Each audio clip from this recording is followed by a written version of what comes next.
I now call this committee of the whole of the Davenport Community School District Board of Directors to order. Would everyone please stand for the Pledge of Allegiance?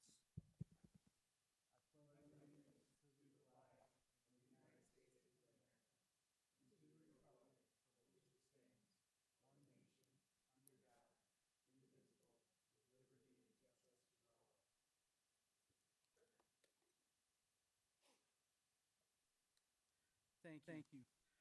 All right. All right. Am I supposed to turn these over to you?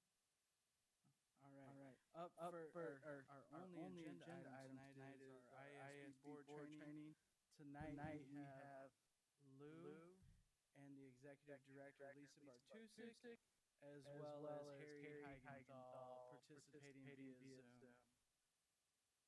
I will turn it over to you all now.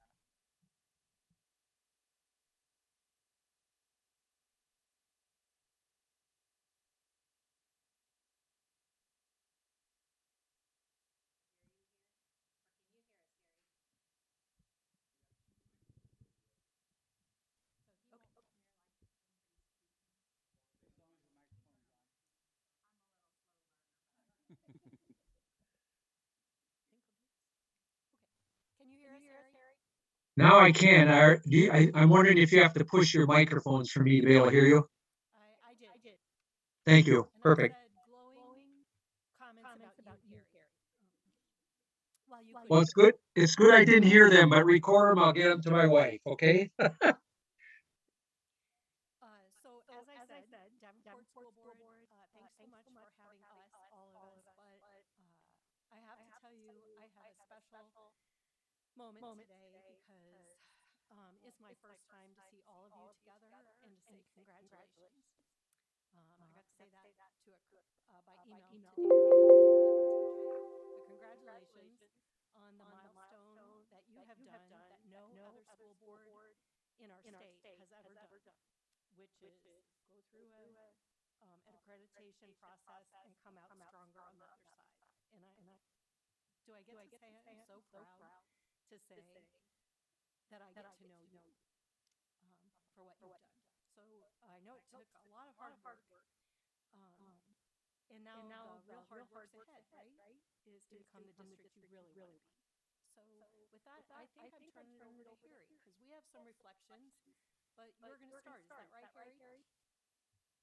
You bet. A couple comments, and then I'm going to come right back to you, Lisa. And you're okay with the audio for me?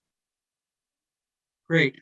Thanks again for the opportunity. I would characterize this next few minutes as both a kind of a combination of lessons learned as well as a celebration from your work. And one of the things in our monthly debrief meetings and hours would be Dan and Linda and TJ and then Lou and I each month continue to meet. And out of one of those planning sessions, um, your board leadership was aware that about 12 years ago, ISB went through a very rough patch.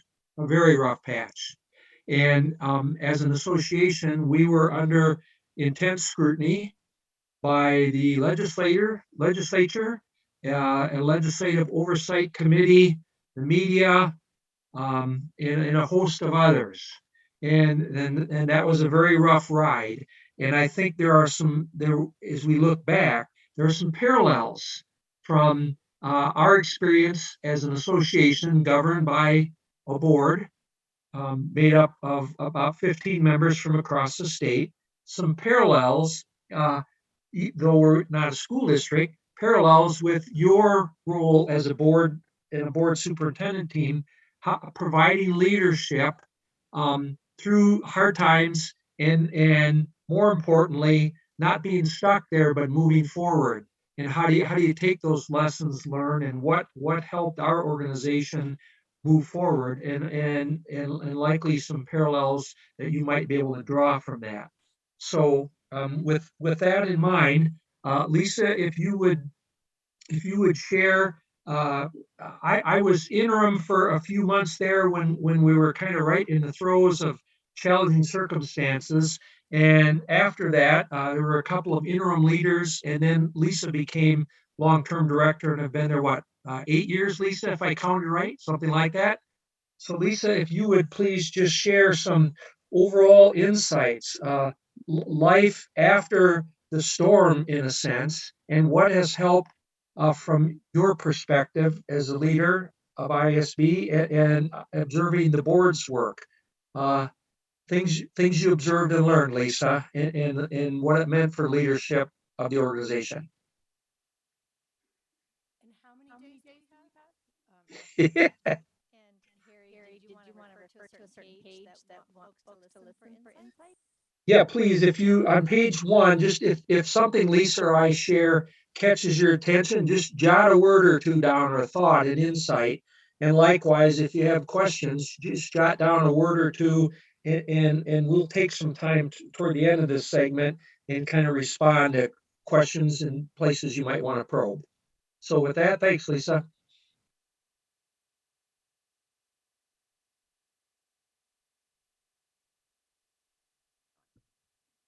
Oh, sorry. Thank you.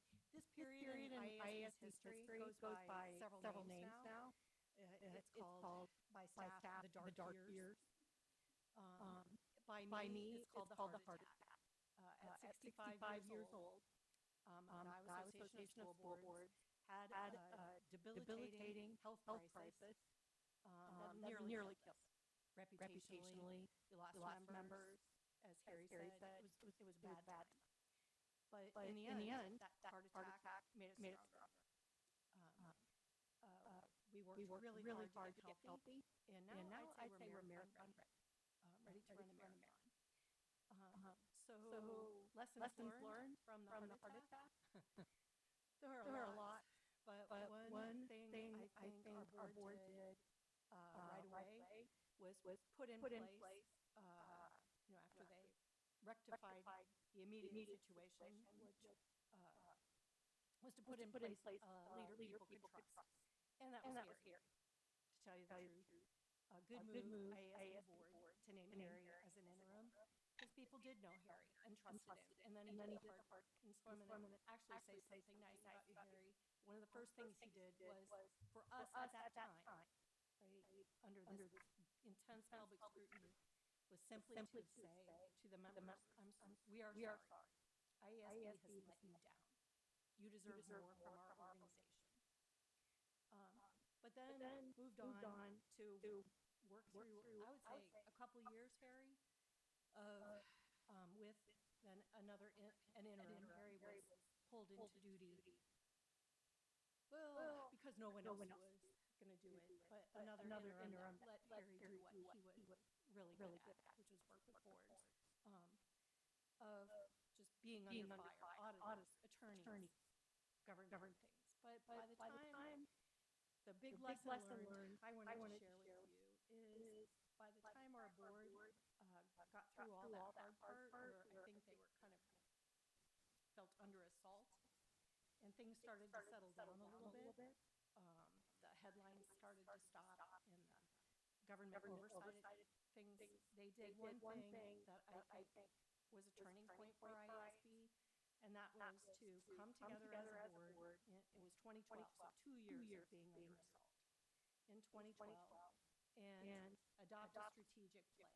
And those that are still on our board we'll still refer to it the time at the zoo, because they went to the Des Moines Zoo to do this work. And it really helped our board unify together and say, in my mind, we want our IASB back. And that kind of gritty determination that no matter what it takes, we're going to be the organization we want it to be, came out of that work that they did together. Had a facilitator, but ultimately they did the work.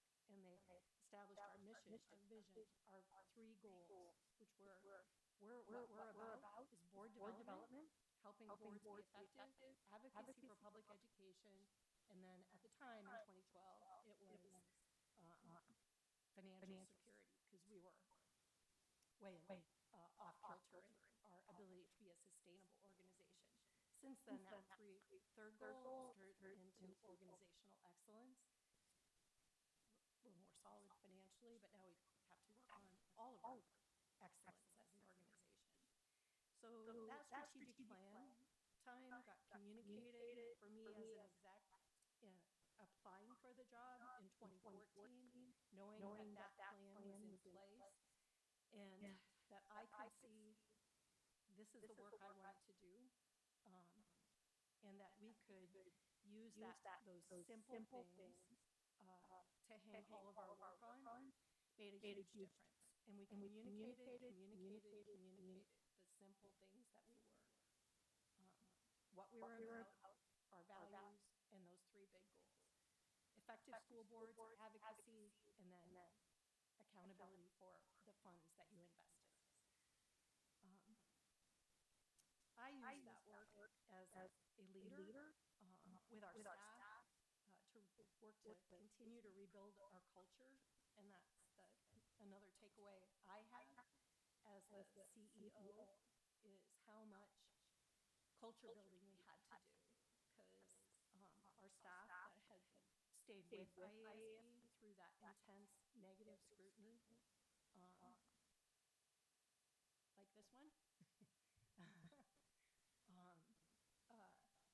deserve support. And I spent more time than I would have expected in communication.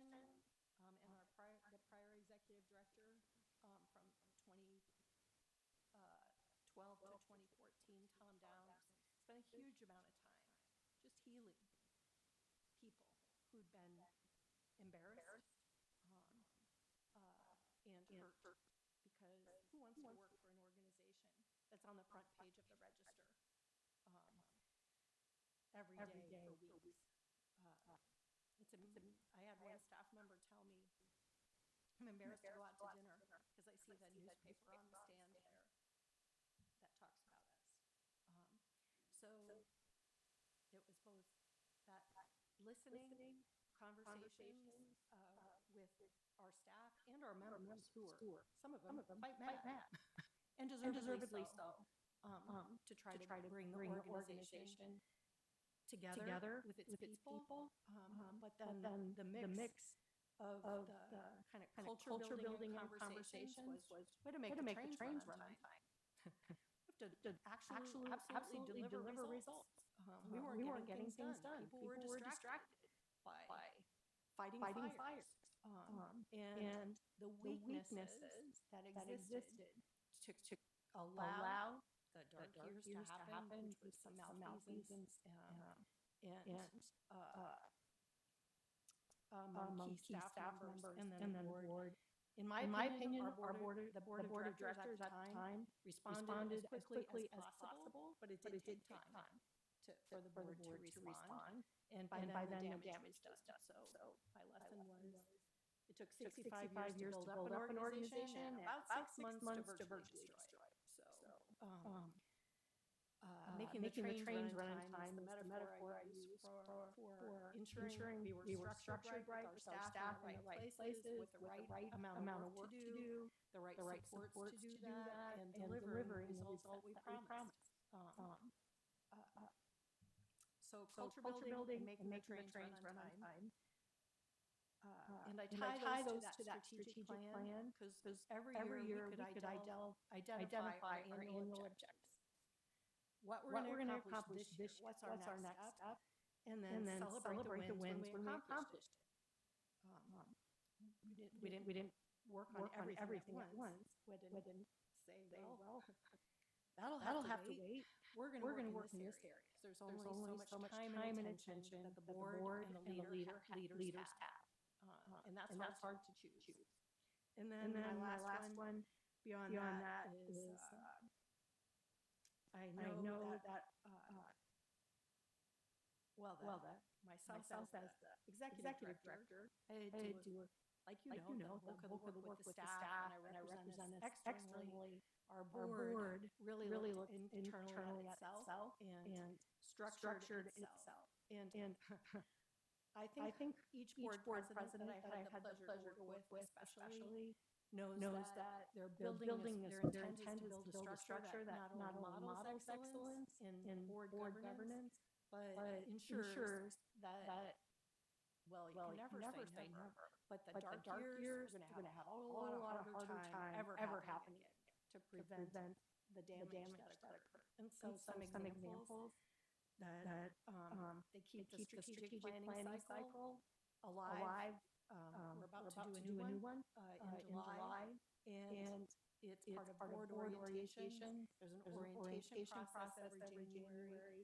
They've established their committees, audit and finance, compensation and benefits, and governance and bylaws, and made them strong and functioning.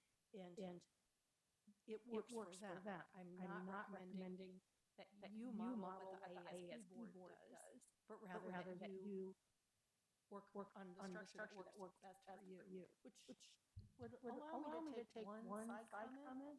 IASB is a tiny little nonprofit, right? We're like $3.4 million budget, less than 22 full and part-time staff members. We're a lot simpler entity than a major urban school district. But leadership is leadership. And some of the strategies are simpler. But it also allows me to say, it was hard enough to do that work. So I commend you for being willing to do a more complex job, because you got a lot more complex organization to lead. But the board established those structures that works for us.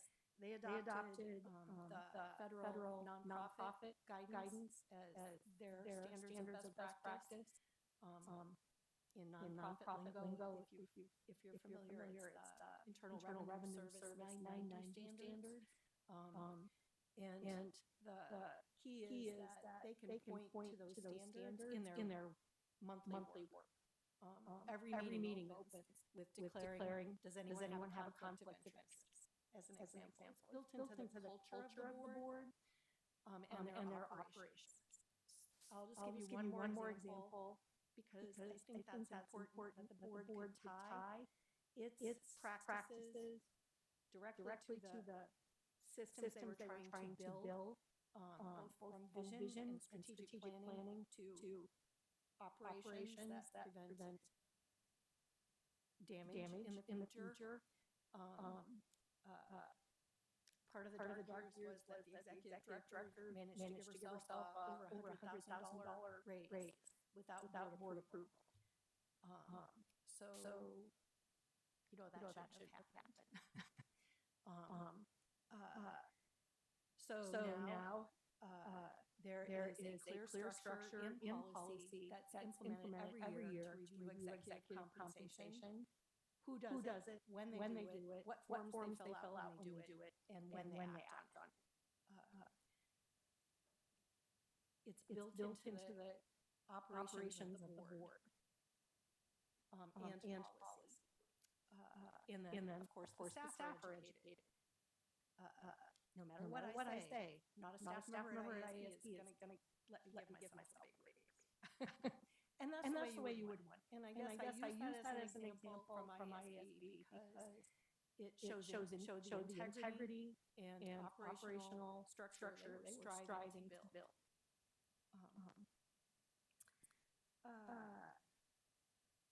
I think I'm going to stop here. Harry, what do you want to add? Luann, what do you want to add? What did I miss? I would share a couple examples, and then after the board has a chance to share any insights or questions, then we'll ask them to reflect on what's worked for them. Here's a good example, and I hope it's near and dear to your heart because, again, about a dozen years ago, one of the former board members on the Davenport board served on the IASB board at that time. And I can remember as clear as anything when we were right in the middle of the whirligig and the darkest moments and under intense scrutiny by the Legislative Oversight Committee. I remember him talking with me, and then he talked with the whole board at a meeting one day, and he said, when do we get to set our agenda? It seems like everybody else is determining what we need to focus on. The lawyers, the oversight committee, other outside organizations, when do we get to set our agenda and start controlling our meetings? And as an observer, I can remember times over the last couple of years where you as a board and members of your board asked the same question in the intense moment. And one of the things that happened that Lisa mentioned after the board and the leader set longer term goals in the direction for the organization, I remember distinctly the board saying, we have to relearn some behaviors. When we were in the middle of the dark times and trust was not very high, and there were issues that the leaders were gone from the organization, had been dismissed, and the board was way down in the weeds on a lot of items and not really governing. The board was not spending its time on big picture direction of the organization. They were down in the weeds trying to verify facts and information because trust had been broken. And what the board said is we need to relearn how to govern. How are we going to focus so that we're providing the kind of leadership for the organization that it needs without doing all the day-to-day work, which is really what the executive leader and staff should be doing. And so it was relearning those behaviors. Another example, not from our organization, but I remember about a year and a half ago, 2 years maybe, spending an evening with a decent sized district in central Iowa, and they had been consumed for about 3 years on a facilities and building project. And they're looking at each other and saying, holy smokes, we have board members on the board now who've not known anything other than this intense dive and focus on facilities. We're going to have to relearn our behaviors here and how we govern the overall organization. It's much more than just facilities work. And I think that's a powerful insight. Kind of the work you're heading into is intensive facilities work, but that's not your only work. You know that. So those are insights, lessons learned. I really think the one about needing to relearn our work. So and Lou, is there anything else you would want to add before we ask them to reflect? I don't want to take up a lot of time, but I just do remember after we went through the really hard time and got through the crisis because we almost went under. Almost didn't exist, and got to a point where we knew we were going to continue forward. We were floundering a little bit and still in pain. And that's when Tom Downs handed a baton literally to Lisa and said, now it's your turn to go. Sorry. And that's where you are now.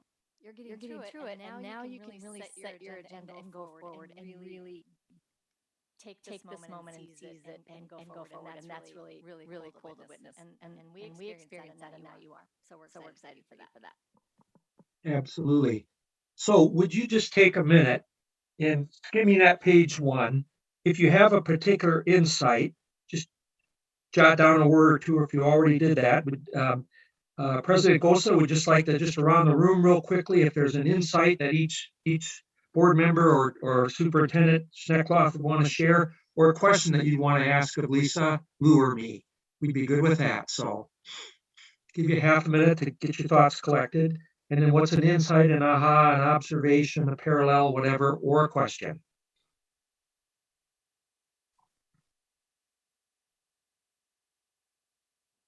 So give them a minute or two to reflect, Harry. Is that what Yep. you're saying? Okay. Yep, half a minute would be probably plenty. All right. He's giving you a whole 30 seconds, folks.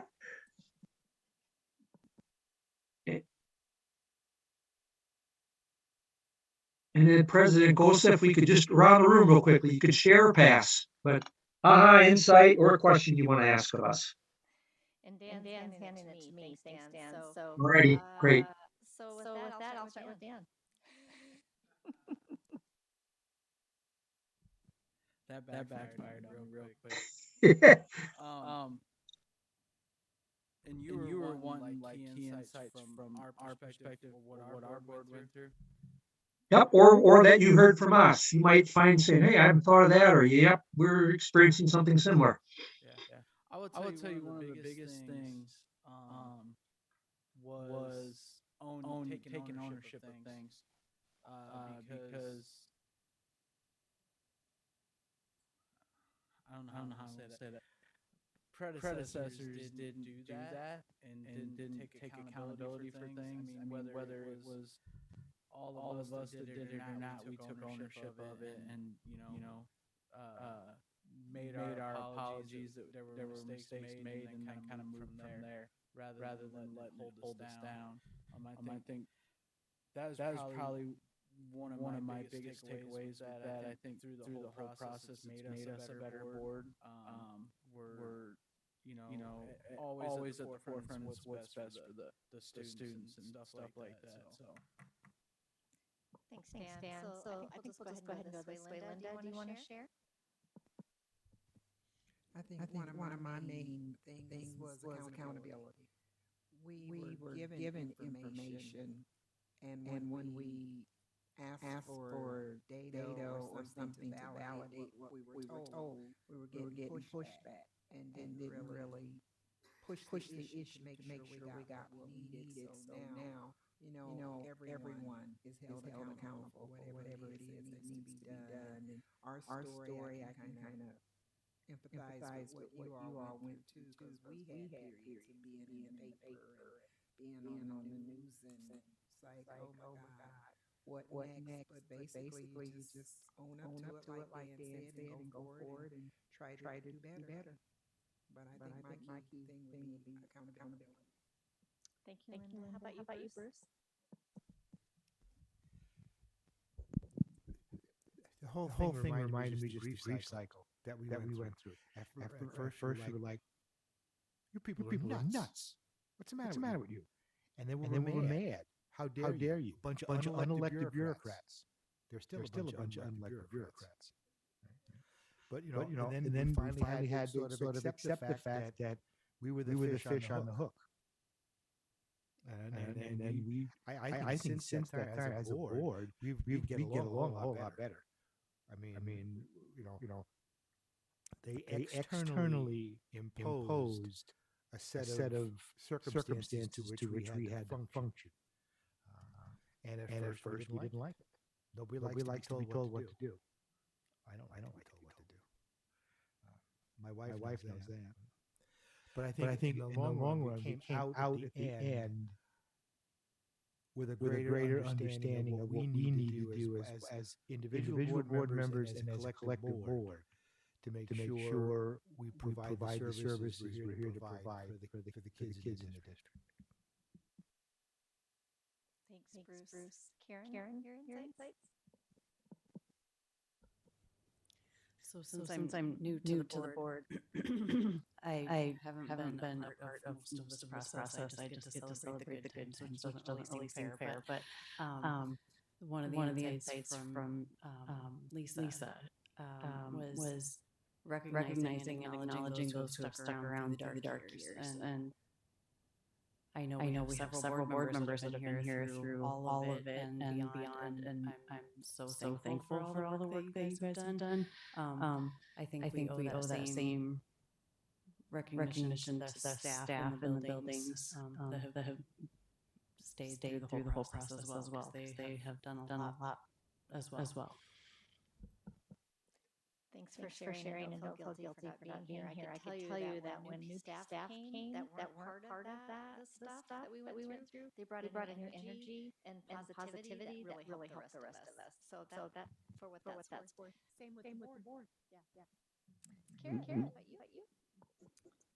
I can relate to the fact that I've been on the board a little over 2 years. I've never been on the board where we haven't been in trouble. The state's on our back the whole time. So it is to a point where it's like we can now set our own agenda. That's totally new for me because we've just had to march in line however they told us to do things. So it is relearning how to deal with not having somebody looking over your shoulder telling you what to do. Thanks, Karen. Kent?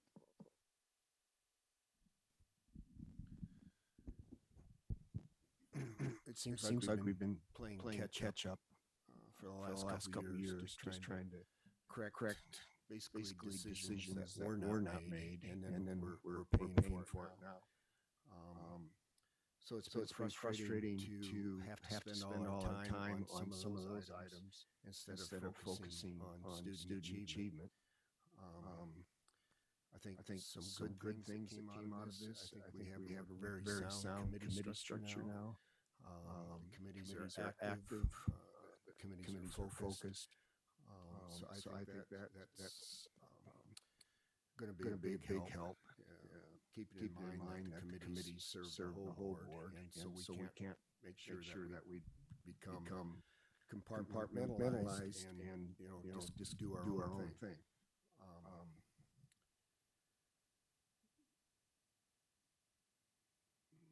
The other thing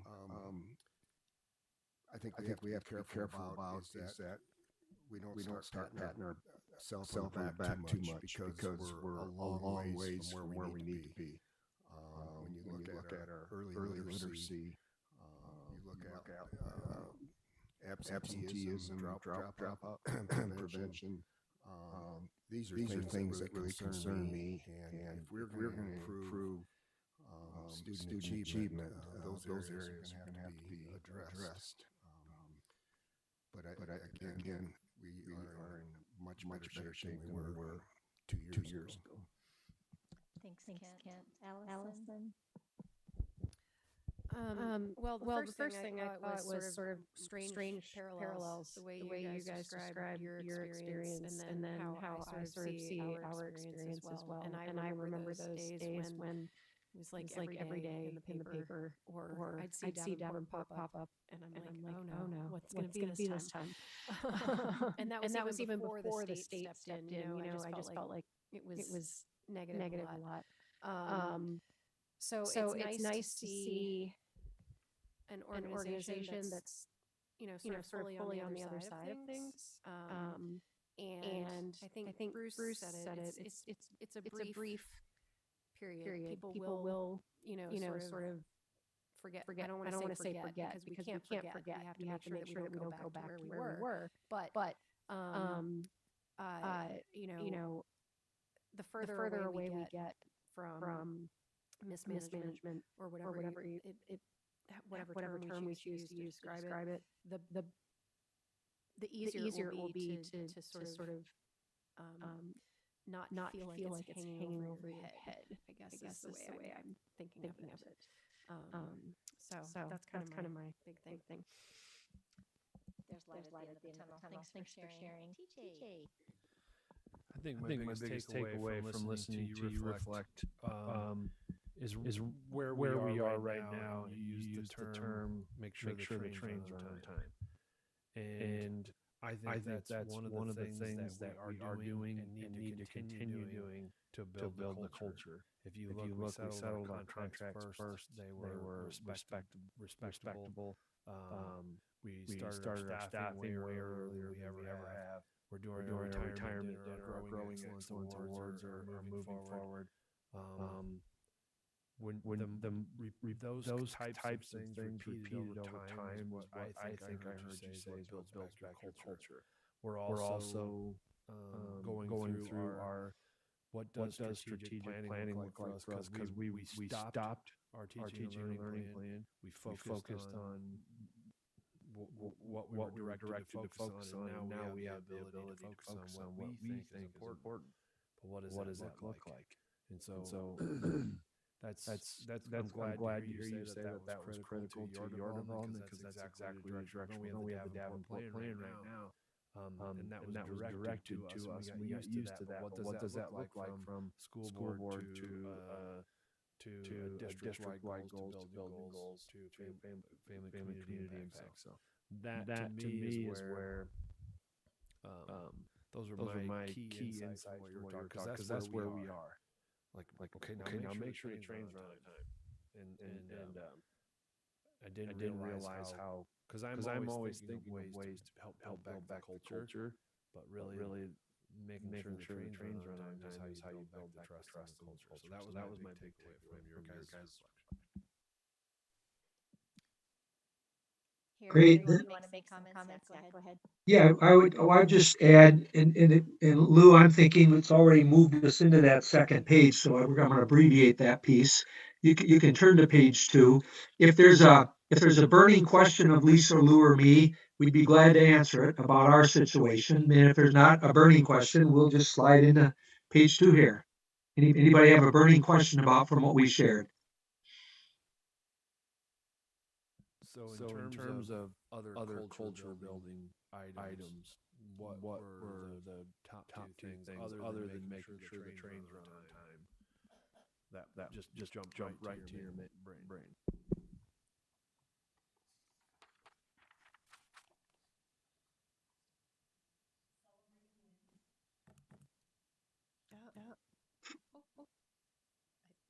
I think Go ahead, Lisa. Yeah. Celebrating wins is when you knowing what your kind of key performance indicators are, and then celebrating when we do those well, but never accepting. And I want to go to what Kent said, never being complacent that you're really there yet. Because we tell this story about that part of our history, but now there are new challenges that we're facing. I don't know if you've noticed, but a lot has changed at the state capitol in recent 2 years. In terms, so you'll never be the organization of your vision because you'll always be updating your vision with new trends, new issues. But celebrating wins along the way, giving people confidence. But I also call that phrase what you want to raise, right? If you want things for us, like new board member training, and is a key performance indicator. It's why we're here. It's to welcome those 400 and some new school board members every 2 years. And that's something we celebrate and focus on, just as one example. Harry, what else? Yeah, I would say any organization can set goals. The real challenge, and you guys have been working on this as a district, is maintaining those, keeping those in the spotlight, focusing your meetings on progress toward those goals. I keep thinking of your board questions that you guys weave in and use every time there's a progress report or an update from administration or staff on progress toward goals and the data, that those questions are in front of you, they're in front of your staff, they know you're going to ask those questions. You don't ask all of them every time, but keeping the main thing the main thing. That would be my 2 cents worth. Lou, anything else you'd add? Just the affective side. I think you covered at least acknowledging that it takes time, that people may be still hurting, and to keep talking and letting people listen as they continue to move forward, though, and not forgetting that the affective side of what the staff or the board may need as you move forward. Great. All right, any other burning questions? Or we'll slide on to page 2. Just one more culture thing that I think is very important. Our board works very hard to provide a good accountability accountability system of data that we're to provide to show our outcomes. But there's this ability to take risks, to try something new, and not have it go so well, and then learn from it as a staff, and then improve it next time. So that balancing of high expectations with that ability to innovate, that's one of our the board's core values is innovation, service, innovation, accountability. Those go hand in hand. Deliver great service, have the ability to take some risks and innovate, but be accountable for results. Okay, I promise the last one, Allison. And when the board says nice things about staff, don't ever underestimate how much that goes towards building that positive culture. Melissa? Along those lines, and kind of piggybacking a little bit on what TJ was saying, you mentioned, Lisa, the mission and vision and goals and things like that. And that's something that we've been talking about as well, kind of this great resetting. Maybe that's what I'm going to call it, with a capital G and a capital R. But to what extent did adjusting or rewriting the mission and vision statements for the organization help, or did it not? Like did it matter? Like how much do those? Did you find those guiding what you guys were doing?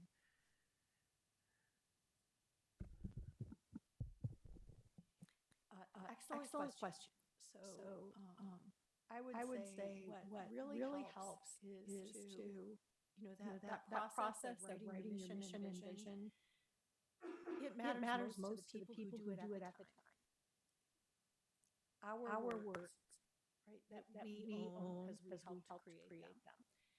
And then over time, the people that helped create them cycle out, and they're not here anymore. And I think, Allison, it's doing the work together, engaging the board with staff, with the community to create that shared commitment, whatever those processes look like, and then rebuilding, acknowledging that new people come on the board who weren't there when we did that work before. And for ISD, the time at the zoo, when we all came together, right, is you have to constantly rebuild it. And we use our strategic planning process as part of that, revisiting that.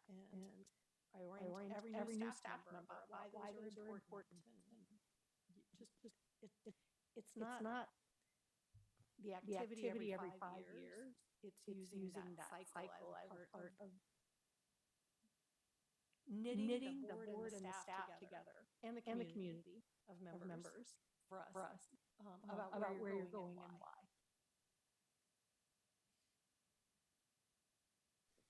Okay, Kent has Lou, a question or yeah. comment. Here, go ahead, Kent. Just to follow up to Allison's question. How much time should we as a board should we really be spending on that? To me, personally, I don't think we should be spending a lot of time on it. If the vision and mission statement might be something that makes you feel good, but in bottom line, is it doing anything for student achievement? I mean, it's what we do as a board, what actions that we take that really make it matter. And so I just question whether this is something that we need to spend a whole lot of time on or not.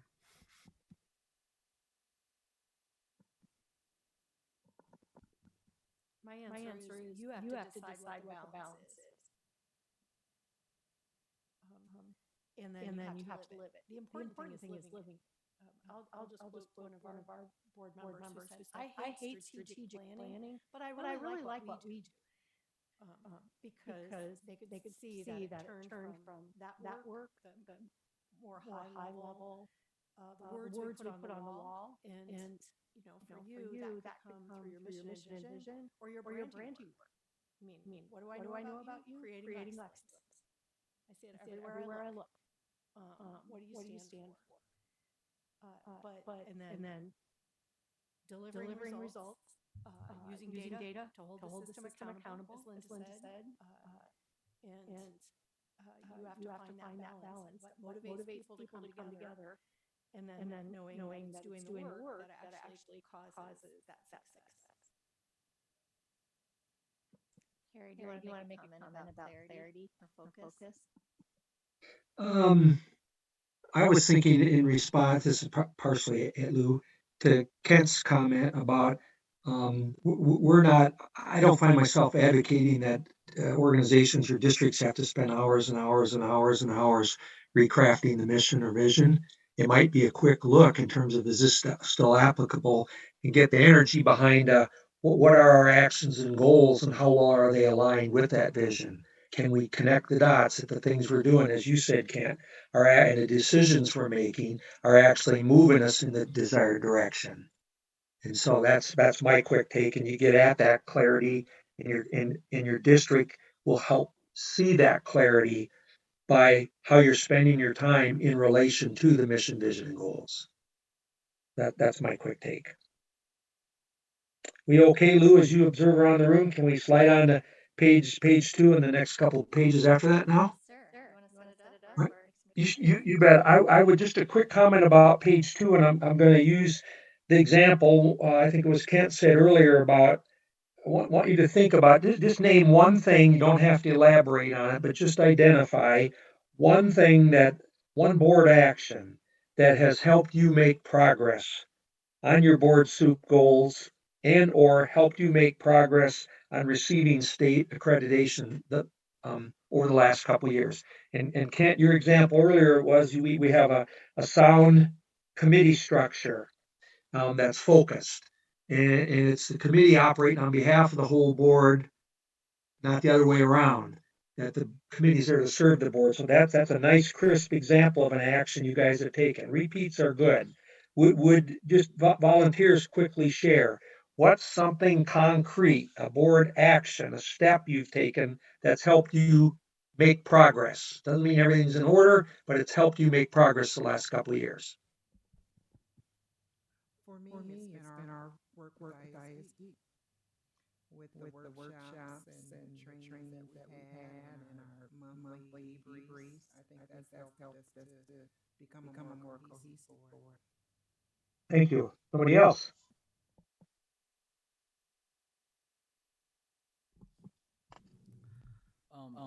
I agree the committee structure, but also the dedication of the board to the district. I don't think people realize how many hours that board members put in on committees, board meetings, visiting schools to make sure or to check and see how things are being implemented and things like that. So we're able to talk about it a little more at our meetings, and just the amount of discussion and things at our meetings been a lot better than they were. Nice. Someone else?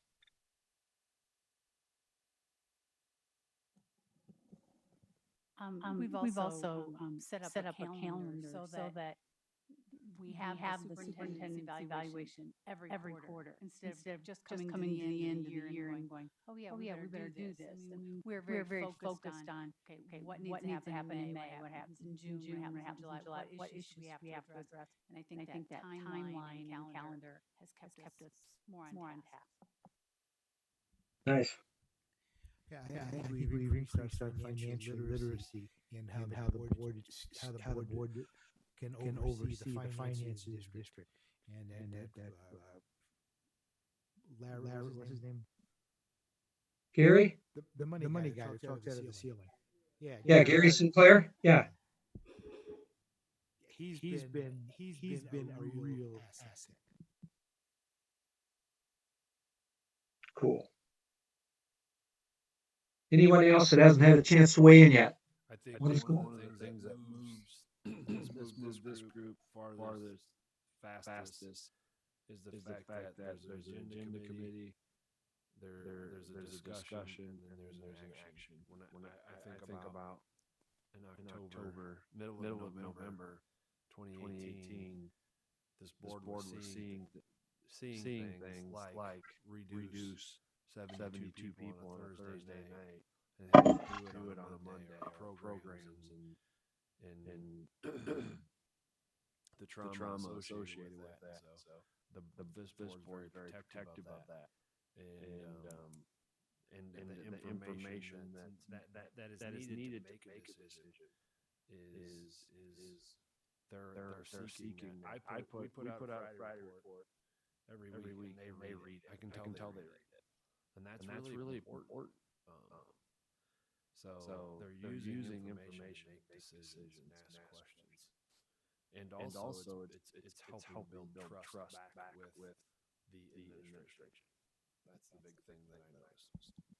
2 years ago, and Siobhan and I came and worked with y'all, as our kids in Texas would say, and we did that whole session on needs versus wants information. Do you remember that? And look at where you are now. That's huge. That's huge. Anybody else have something to share? Okay, Harry? Oh, Bruce wants to add a little bit more. I don't know this is so much as a board action as it is the reaction of our community. In terms of we've had several board elections when we were persona non grata, and no nuts got elected to the board. I mean, no axe to grind people ran and got elected to the board. Most of us just got reelected.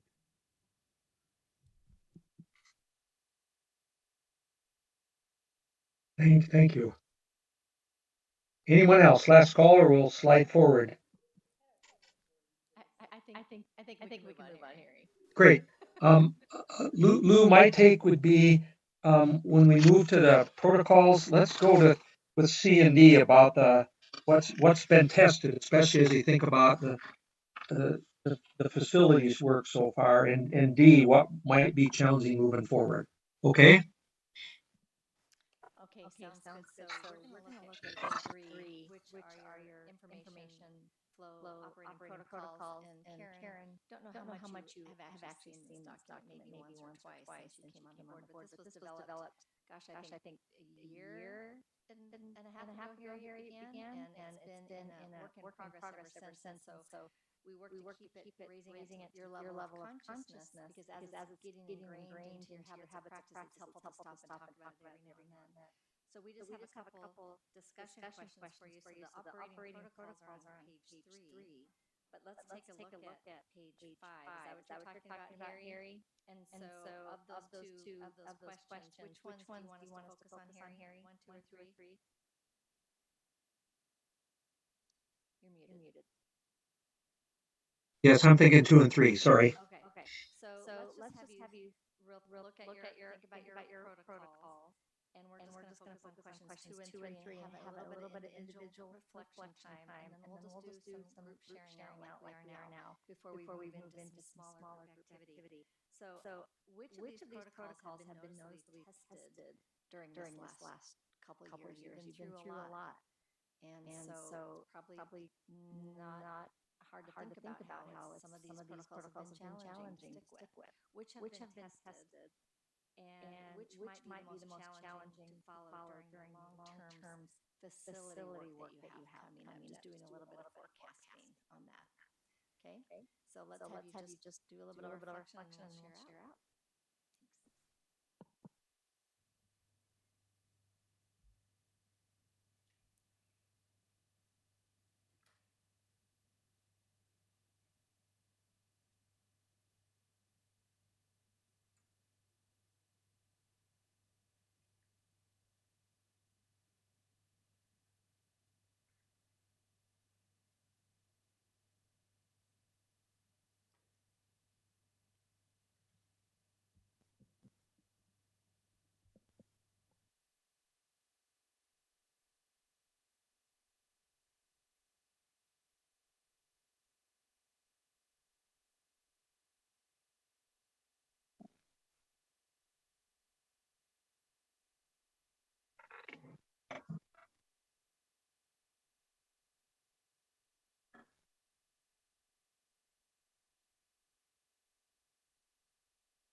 Thanks.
Okay, Harry, it looks like people are going to start sharing. So I'm just going to invite you all to just share out as you'd like. And we'll start with the first question. Which of the protocols have really been tested and share why or how maybe. Linda, you want to start us off? I think our structure for our agenda committee meeting has become pretty solid with everything laid out and what needs to be done when. And we discussed the pertinent topics, and a lot of those issues also come up from our board requests. So we've gotten pretty good with that, to put it on the agenda, have a discussion about it and vote on it. And I think that's worked really smooth for us and cut down on a lot of the board requests that's really not pertinent to what we're talking about. So that protocol has really worked well for you and to help keep that practice in place. Okay, thanks. Someone else have a protocol that's been tested during this last couple of years?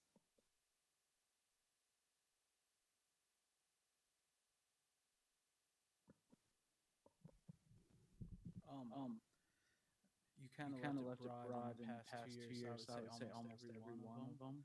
The ones I picked, 2, 3, 4, 9, on the agenda, like when we're planning that, trying to figure out how much time it's going to take for subjects, and then sometimes when we're having a discussion, we get off topic, and then it takes me a little bit to catch on and rein it back in where we're getting back on what we're talking about.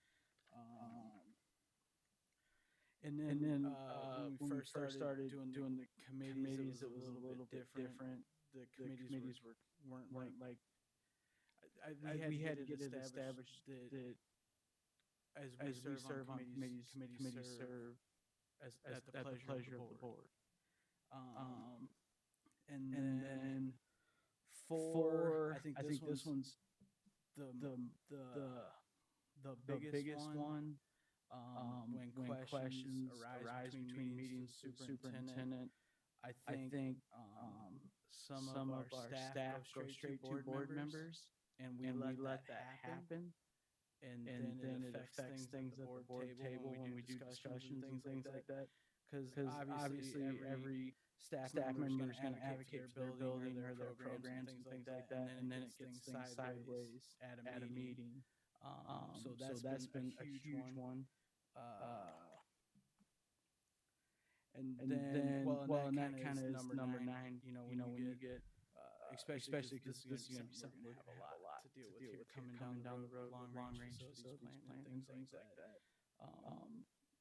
I think people target us all individually, whereas we need to get to the point where like, hey, you got to go protocol. I do little league and things like that. Parents will come up and I'm like, hey, did you do this? This is how you need to do it. Don't just come to me because if you come to me, that would look like the superintendent's not doing their job the same as I would hope all of our staff realize when they jump ahead of the superintendent to come to a board member. And then it makes the superintendent look like they don't know what's going on, but they wouldn't like it if one of their staff members in their building came to us, because then it makes it look like they don't know what's going on. So I think we're still kind of working through that, but I would say it would probably be our most habitual offender is that one.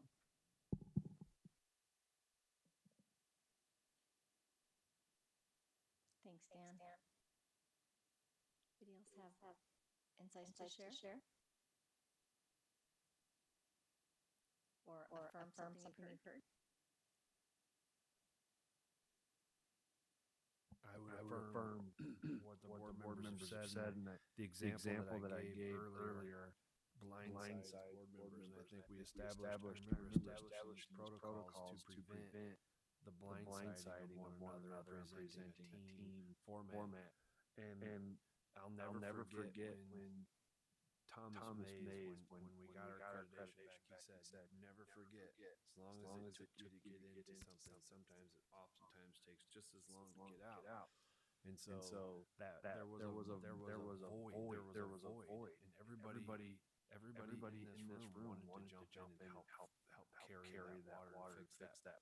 And so question information that comes at board members and the cabinet and things like that. I think the biggest struggle is coordinating us not blindsiding the board and the board not being blindsided, both ways. And I just can't celebrate enough how much we do that. I get questions about certain things because the bottom line is that if one board member has that question, a lot of people do, and it's about trying to get that information to our school board members so they can make the best discussion possible. So those, I think about where we were in the middle of November, and the blindsiding that was occurring, and we're that was really that notion was battle tested over this time frame because people do come at this group of human beings from all angles. And I'm very proud of that because I think our board. I mean, we have moments where we stub our toes all the time, and myself included. But we know that these are our protocols and what we agreed to, and I'm very proud of that mode of communication because we are moving in the right direction. Thanks, TJ. Harry, do you have any comments you want to make, or does anybody else have something they want to share? Dan? On number two, I want to say one of our biggest strides I think we've made on our agendas is we discuss things before we take action on it. That is a huge thing that we've never done. And it allows for us to ask the discussion or have the discussion. If board members have other questions, the staff knows what to get before we vote on it. That's been a huge thing because it wouldn't be nothing to get the agenda Friday 5 o'clock. Hey, you're gonna vote on this stuff on Monday. So it's been a huge. Now, granted, some things come here and there, and it's included in the Friday report. But I would say that has been a huge night and day difference from where we were a few years ago to now. It allows us to have better discussion. It allows the staff to interact as well. And then when we have that discussion, they know where the board members are coming from, what information they need to feel comfortable voting on something. So you all were really hurting when you came out of even when we first started working together. The perceived, I'm saying my perception of your lack of information from previous staff and but you've asked for that change. You're the ones that made that difference because you asked and wanted it and have held yourselves and your superintendent accountable for improving that communication. And that's part of how this all came about because you identified that need and then asked and expected it. So that I see a huge difference in that. Harry, what would you like to say? Was just going to draw our attention to number 2, it should be in blue font. I think Karen Gordon, you had suggested something like that at the January workshop. In March, we brought some language, and it didn't quite strike the right chord yet. It said something like maximize the board's time. So Dan, Linda, TJ, Lou, and I talked about number 2 and tweaked the wording some more, hoping or asking if that's closer to what you're hoping for that protocol. So does that resonate better with you, number 2? And then Lou, I have a comment about the next activity before we slide into that. How's number 2 look? Read the room. Yep. Is that number two? That additional wording okay for you? Thumbs up. That's okay. Yep. But do you have a suggestion for anything different? No. That's good, Harry. Okay, then if you turn to page 5, and Lou, you can facilitate this in a minute. I think what we ought to do is just ask that you grab your materials, walk across the table to somebody else that's not sitting right next to you, and just talk for a couple of minutes about what were your takeaways from your communications meeting last week, and what do you hope the impact your common messages are going to be. And so if we partner up for a couple of minutes, Lou, and just let them have a short discussion and be ready to share a couple ideas from you and your partner in 3-4 minutes. Yep, and that's on page 6 about the board work session. Yes, thank you. And Harry, Mike is here in the room also. Just wanted to recognize him. All right, terrific. He may want to park it with a group or just listen and hear overall when they share. Thank you. All right, thanks. Okay, you guys out there on what the go find somebody, share your insights about page 6. Key takeaways from that last workshop with Mike and his team. Okay.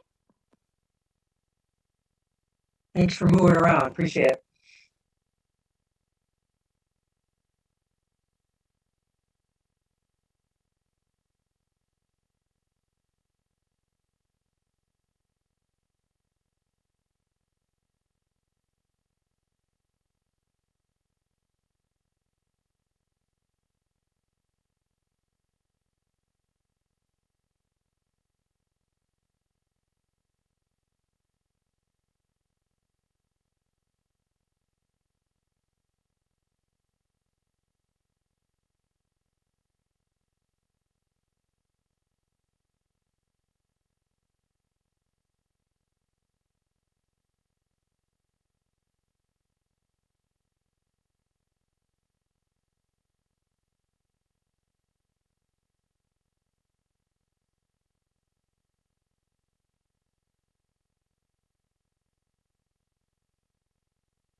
Okay, Harry, I think everybody's ready to come back together, and I think we're going to ask, would you all like to take a 4 or 5 minute break, or would you like just to keep on working? Would you like to take a 4 or 5 minute break, or would you just, yeah? Okay. All right, we're going to adjourn until about 5 till. Okay, Harry? Not adjourn, sorry, that was the wrong word. Taking a break for 5 minutes, yeah. Great. All right, okay.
Okay, Harry, we're coming back together.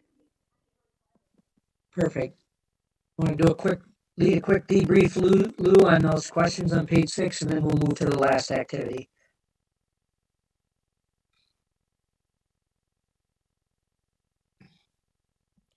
I'll start. Thank you, Allison. Oh yeah.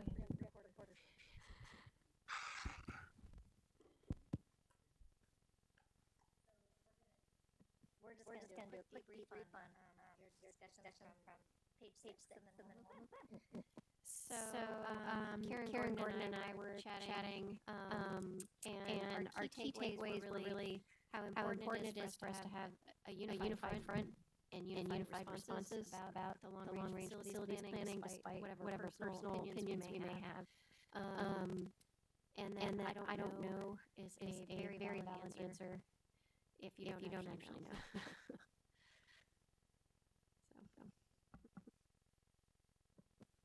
Linda? Kent and I were pretty much on the same with the unified front, although we used basically consistent language and to shamelessly steal Mike's quote that we're trying to build the best learning environment to facilitate opportunities. Can you repeat the quote again, Linda? Trying to build the best learning environment to facilitate opportunities. Thanks, Mike. Okay, thanks for sharing. Other? Karen? Stand message using data. Be empathetic and be positive about it. Anybody else? And working with the board on Thursday night. Can I just have y'all come and share all this really goodness with them? We could really learn a lot from this conversation. Okay, Harry, want to set us up for the next activity or have a comment?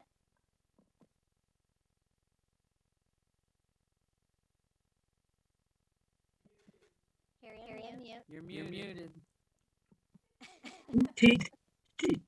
TJ, just from an administrative perspective, any overall takeaways from last week's session?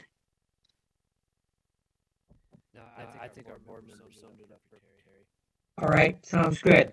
Then what I'm going to ask you to do for this piece is we're going to work in 3 small groups of 3, and we've asked Brenda to participate with us on this one because she's so integrally involved in terms of communication. So I'm going to ask you to get into 3 groups of 3. TJ, if you pick a spot, and a couple board members can join you, and Dan pick a spot, and Linda pick a spot. And then Brenda, go with a different group than where TJ is. So we've got staff in a couple different places. So get into groups of 3, please. Take your materials with you, and then we'll set up page 7 and have you do some legwork on this.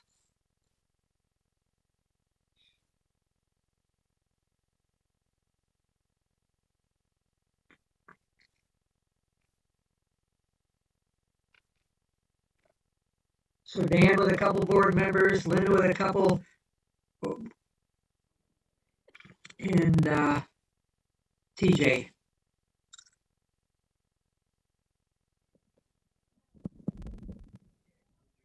And Lou, it looks like folks are getting in a pretty good spot here. We got our feet, Harry. All righty, great. And Lou will bring some materials around to you next, but if you look on page 7, here's what we're asking you to do over the next probably 15 minutes-ish, maybe a little less than that.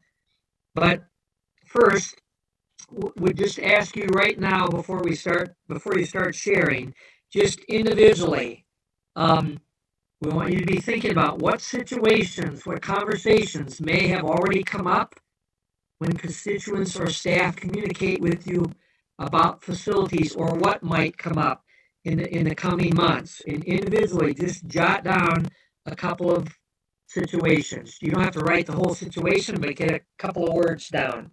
Have a situation or 2 in mind that are either have come up or already or likely to come up when constituents have questions or comments approach you about the facilities work.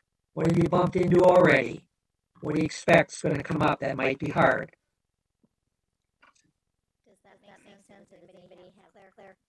clarity on that, your writing scenarios, basically. Yep, and they're just getting your initial thoughts individually because we'll get a richer conversation than if we just start talking out of the chute.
And then Lou, help me out here in terms of, are you ready to start sharing and recording on chart paper or need more time? I think we need another minute or two, Harry. Okay. Then we'll have you share with each other in your small groups.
Harry, I think we're ready to go to the next one. Sounds good. So then here's what we're asking you to do.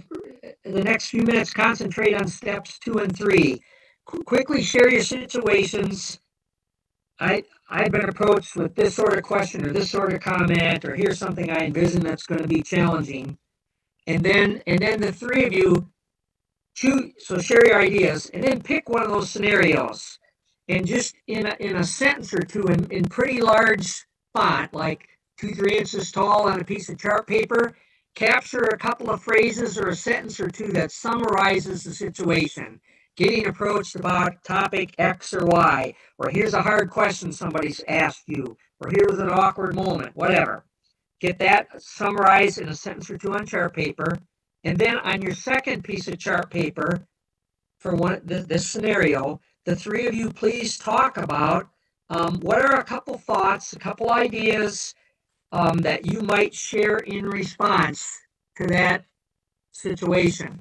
And rely on some of the kinds of things you talked about last week at your communications workshop, or that we talked about last month in a work session. So you want to just generate what are a couple thoughts that would be important to include in your response. Get that on your second piece of chart paper.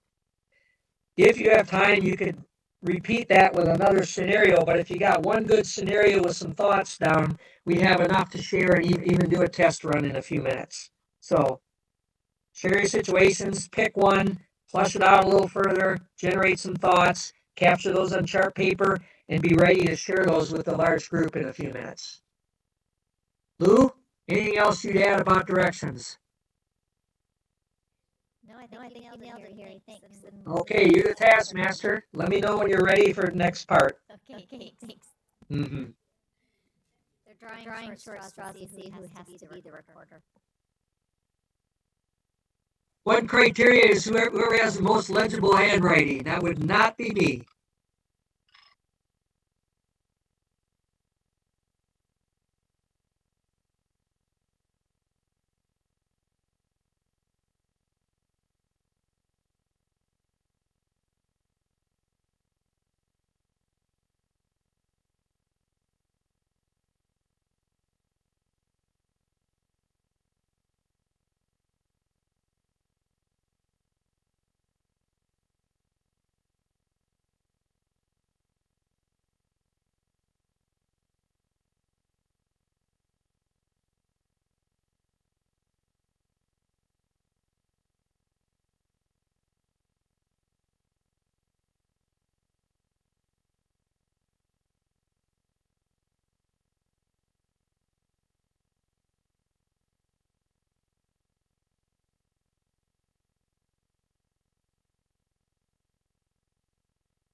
Okay, everybody, Harry, everyone's recorded their first scenario and then the response.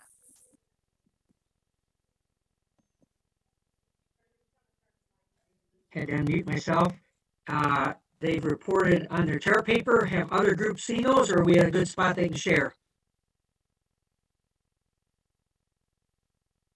I'm sorry, Harry, say that again. Yep. They've got them recorded, or at least the samples you sent. Thank you. Are they ready? They can quickly share those, and then we'll do a little bit of speculating on those. Yeah. How do you want to do the sharing, Harry? Should everybody go hang up on a wall and talk about them, or what are you thinking?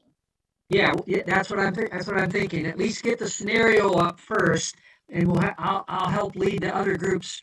How would you answer that? And then we'll let the group that thought of it share their thinking as well. Okay, we're going to start with the scenario, not the response, Yep. right? Yep. So let's get the scenarios up on the wall. Leave a little bit of space, Lou, that you'll be able to hang yours up in a few minutes. Okay, so do you want to just start with one, or do you want to hang up all three? Yep. That sounds good. Pick one and let's see what shakes out here.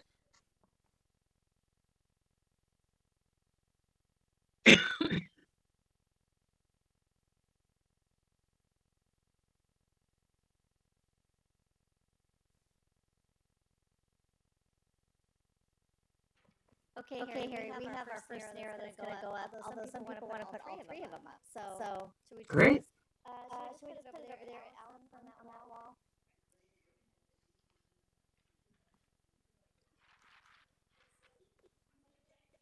And while she's hanging those up, Dan, Linda, TJ, Mike, is Mike still in the room? You've got these on chart paper. We did that so that you can draw on and use them in the future for depending on how far we get tonight. It'd be real live test cases about how do you respond when these sort of things come up.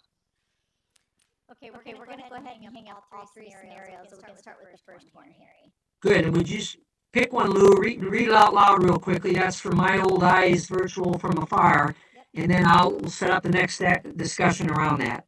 Okay, now we're all spread around the room, but Okay. we'll start with Allison, TJ, and Ken, quote. Would one of you like to read your own scenario? Ours, the one we decided on was, you say that you're going through a process, but doesn't the board already know what it's going to do?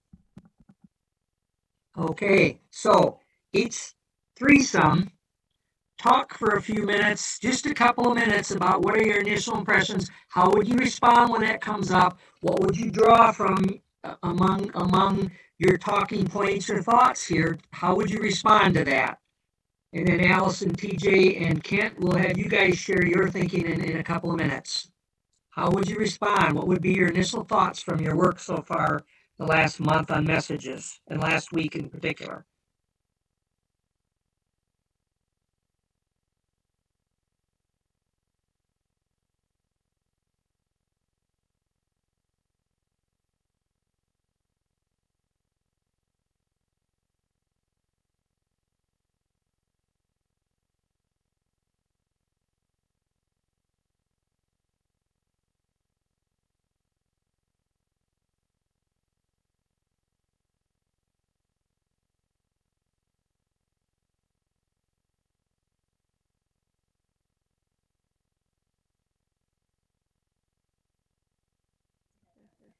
Harry, we're all ready.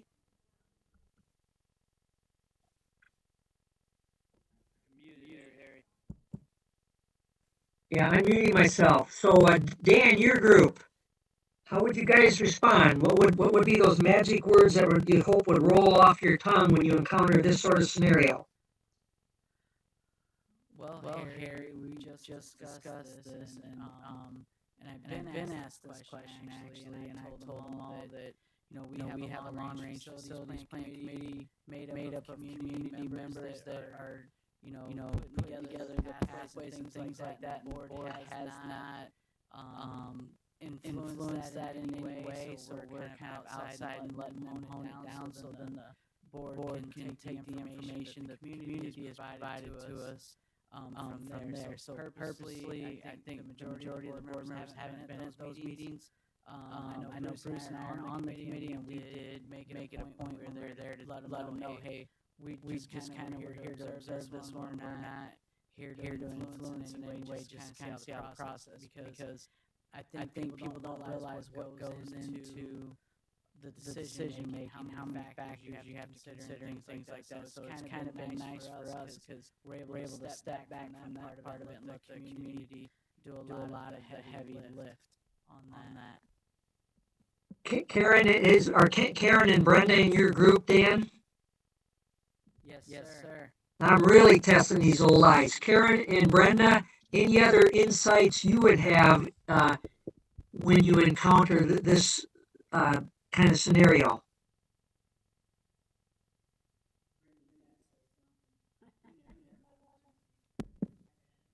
I think my only comment would be that the board sees the information at the same time as the public does, so they have no advantage or disadvantage in terms of receiving information. Thank you. Karen, anything else? So you're nodding on that one. Anything else you would add? Nope. Oh, okay. All right. Let's go to the other group. Was that Linda, Bruce, and Karen? Is that right? Perry. Okay. So how would you what would your thoughts? One of you share. What did you guys talk about when you encounter this sort of situation? Are we responding to the same scenario? Yes, please. Yeah.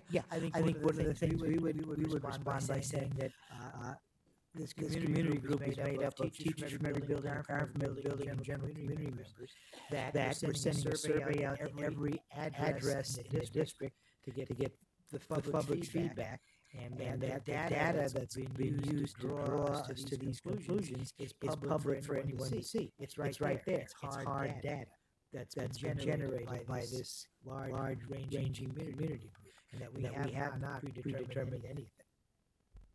And my guess is you're going to find, Bruce, that you as board members, you may be repeating that every time over and over and over with certain groups because, well, you've heard it maybe multiple times. Each person's seen you. It's the first time maybe they've had that conversation.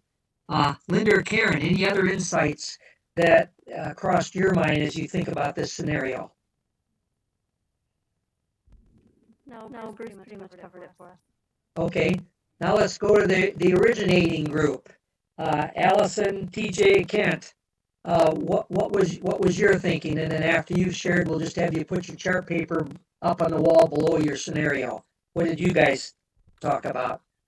We emphasized being empathetic first, and then saying that basically what everybody else said.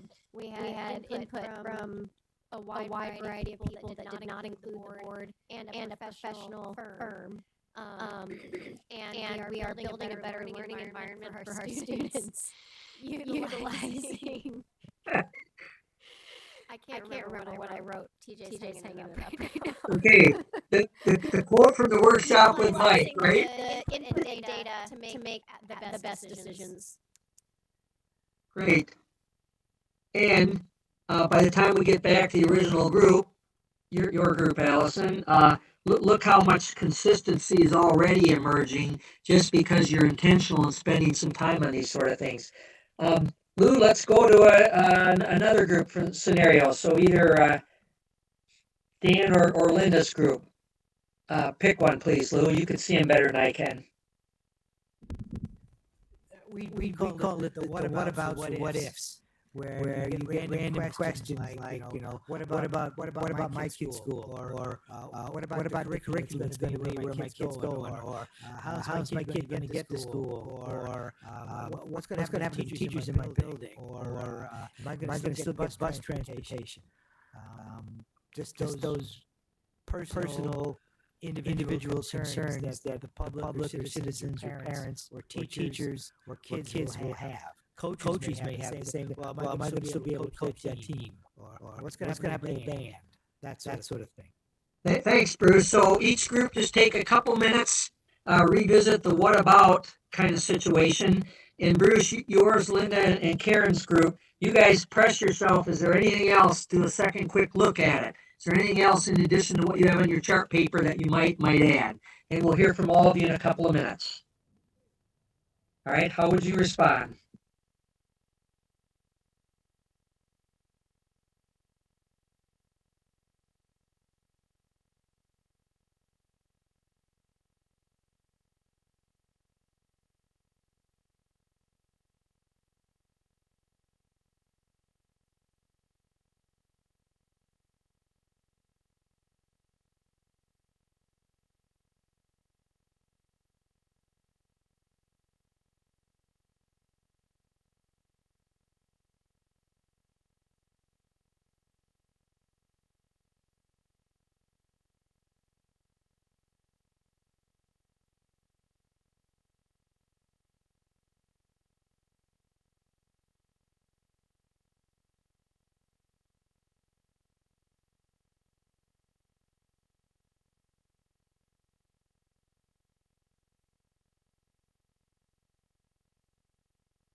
Okay, Harry. All right, Lewis, since you can see folks better than me, would you please pick one of the other two groups to share their thinking, kind of navigate those couple pieces, and then we'll have Bruce's group share their thinking. Sure. I have a group that just volunteered over to my left. Thank you.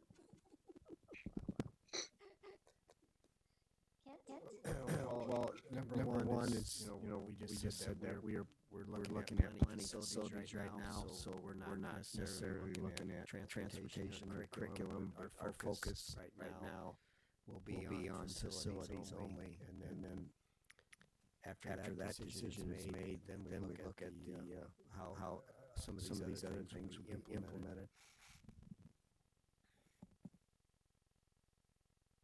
Allison or TJ, anything else you would add? No, we just talked about sort of starting broad. We don't know the answer, and then we'll narrow. And the website. There's going to be a website where people can get their questions answered. Great. All right, let's go to the other group, Lou. Okay, Karen.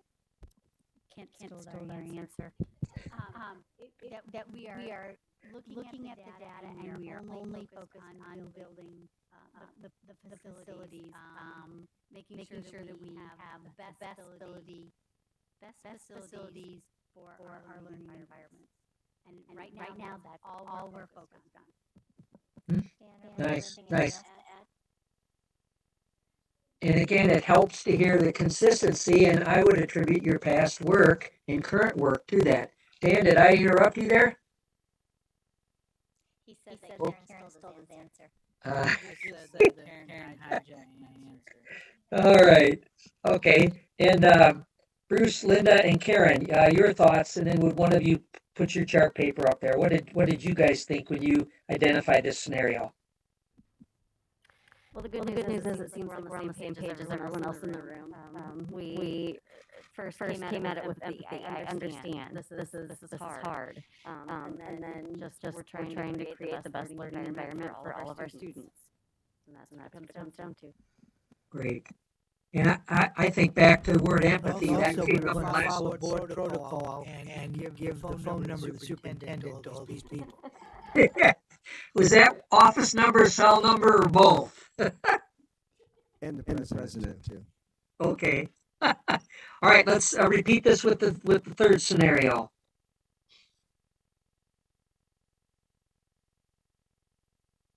So Okay, so Dan? the scenario. Do you want to read it, Dan? Okay. What will happen to me as a staff member? Did you want to elaborate at all on this question? Well, because we've been through this before years ago, and immediately as soon as names get put to buildings, whenever they figure out what the plan is, which I want to go on the record and say that has not been made yet. Nothing has been named, so I don't want any phone calls after this. But as soon as you start talking about that staff members, where am I going to have a job, where am I going to work, and things like that. So that's probably going to be a huge question that we'll face as well. Which rightfully so, right? Everyone wants to make sure they have a job and are employed in that. Okay, so talk at your group for a couple minutes and we'll share out.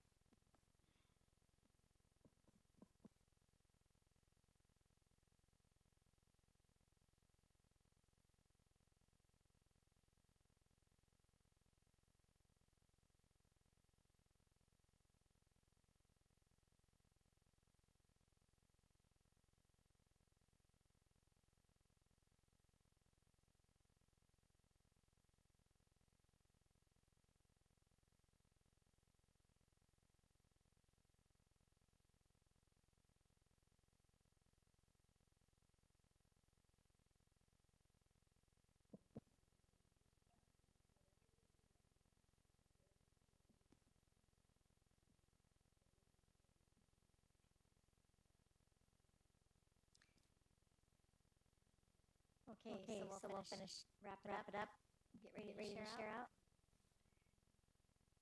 Bruce and Karen and Linda, let's start with you this time. What did you say? The response was going to be that we're dealing with the facilities. We're not at that point yet.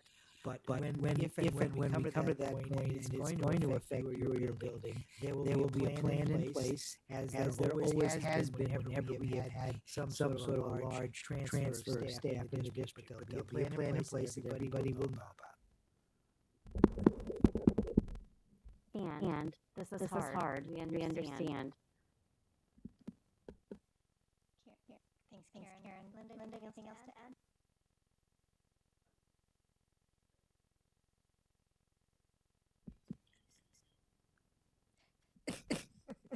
Yes, we did say it is okay to say no. We don't know. We'll have to get that information and get back with you. But there will be a plan in place. Okay, how about Ken, Allison, and TJ? Well, we noted that Dan fell into one of the traps we were warned about last week. Because if you can't, we don't know if we're closing schools or changing anything. So the real question is, we don't know what's going to happen to anybody. But if people end up being moved to different buildings or things like that change, then we will have a plan in place. TJ or anything else to add?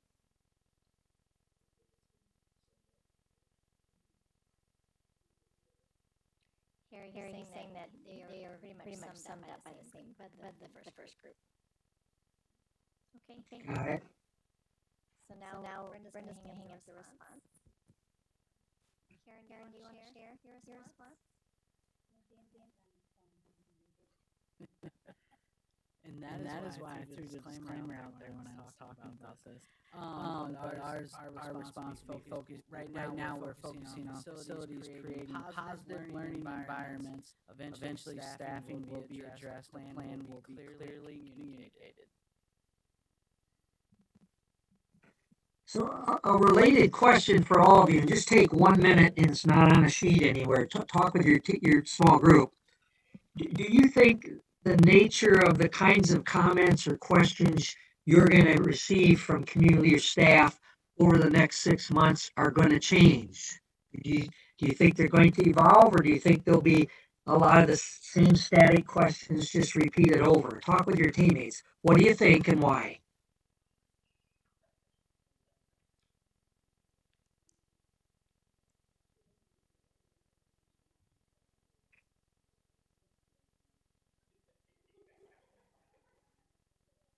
When they look ready, Lou, let's hear from them.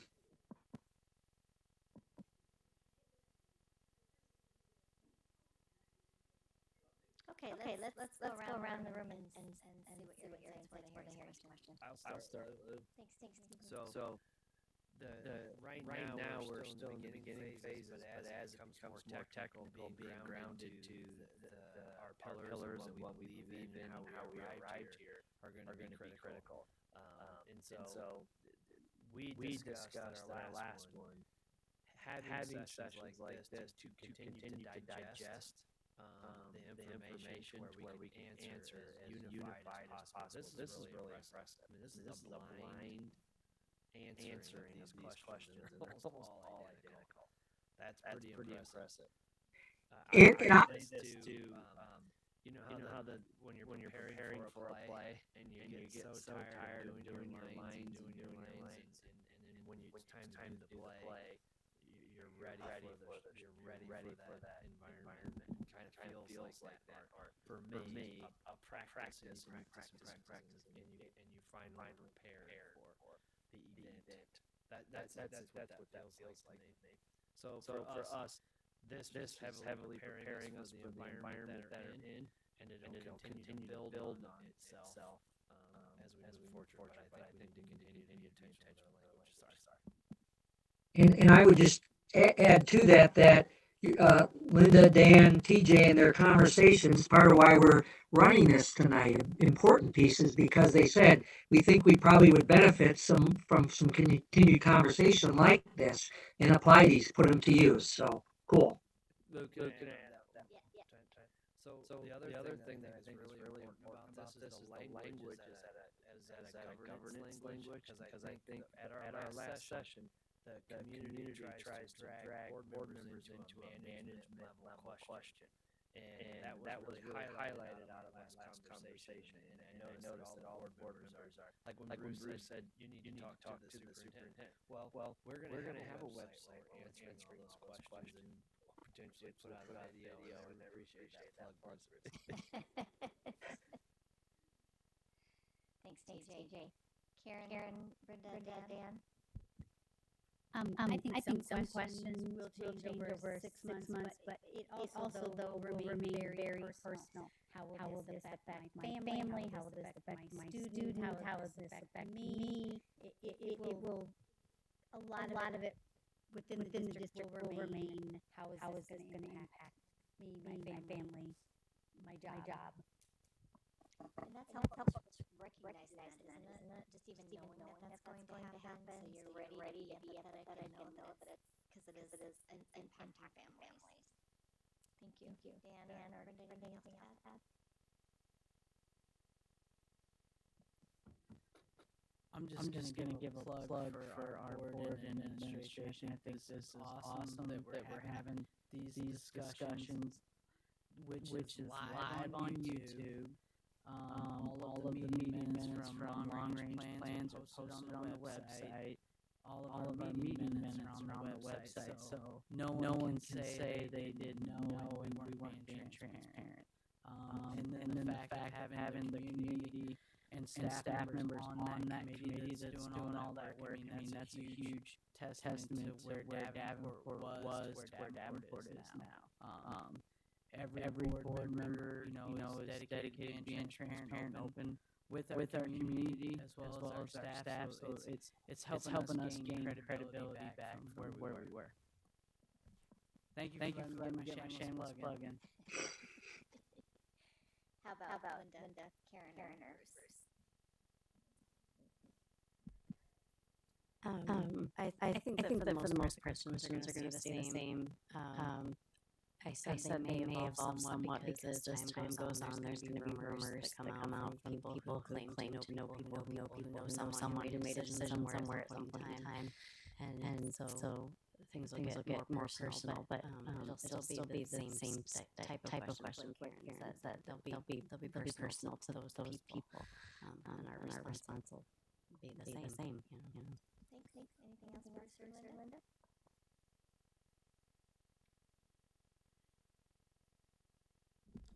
I think this particular workshop is again more evidence of the cohesiveness that we've had. All of us have broken off into different groups, but yet when you look at the board, everything is pretty consistent. So I guess as the TikTok says, we got assignment.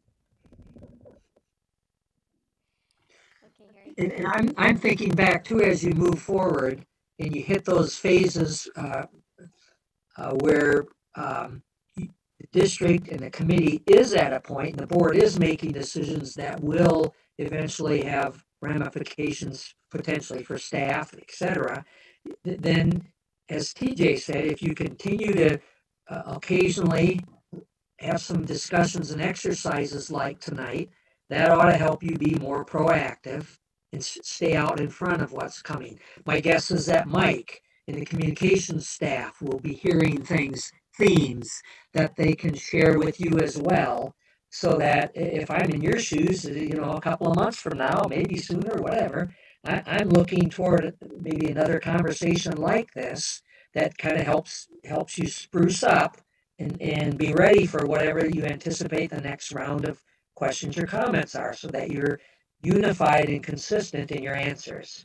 Lou, Lisa, anything else that you would add? I think Lisa is thinking about thoughts.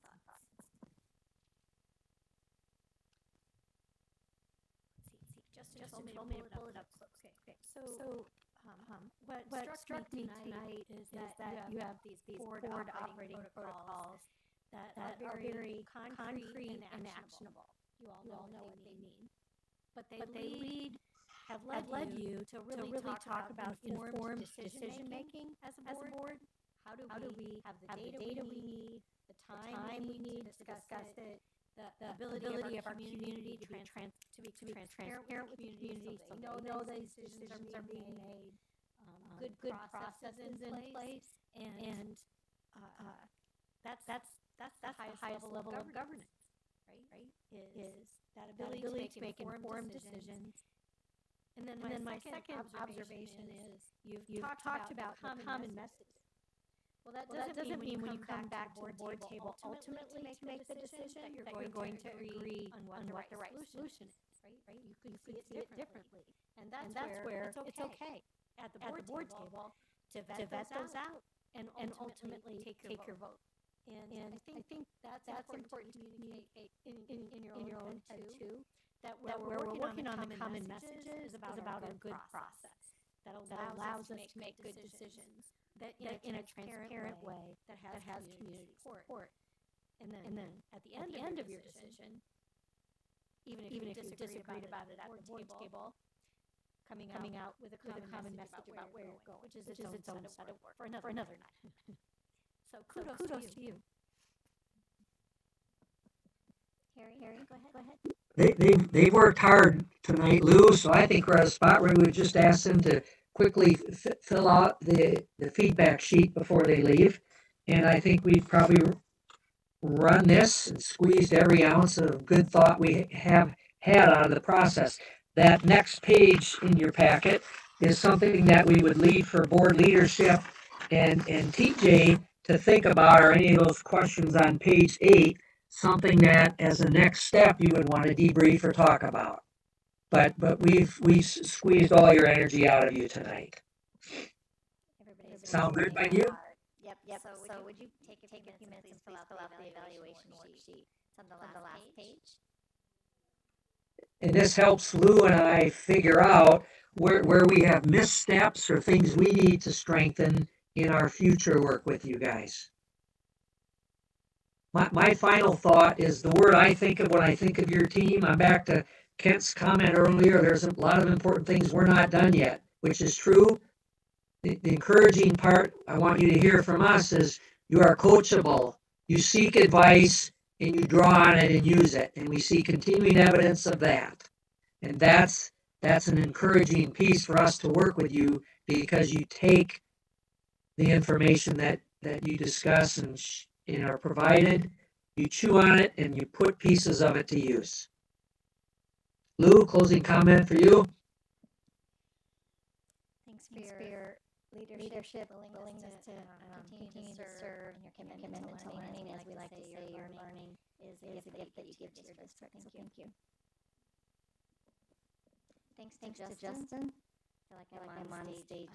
Getting my words. I'd like to thank Justin. I'd like to thank Mike.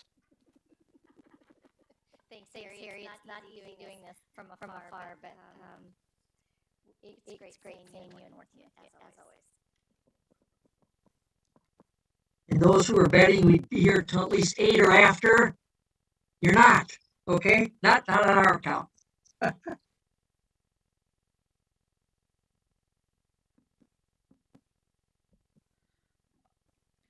Harry, thanks for joining us from your basement, it looks like. You got it. We appreciate it. Lou and Lisa, we appreciate you driving down here to be with us in person. Personally, I want to thank you all because I'm not the same board member I was when I first got on this board. I learned a lot of this and taken away a lot of things. So I do see. But I do appreciate all of the workshops and working with us and things like that. Does anyone have anything else? And then if you all will hang out so we can get a picture after I adjourn this. Let me make sure I don't have nothing else on my agenda. All right, Bruce. So moved. Is there a second to adjourn? All those in favor say aye. Any opposed? Meeting adjourned. Harry, don't go anywhere. We're gonna get you in this picture.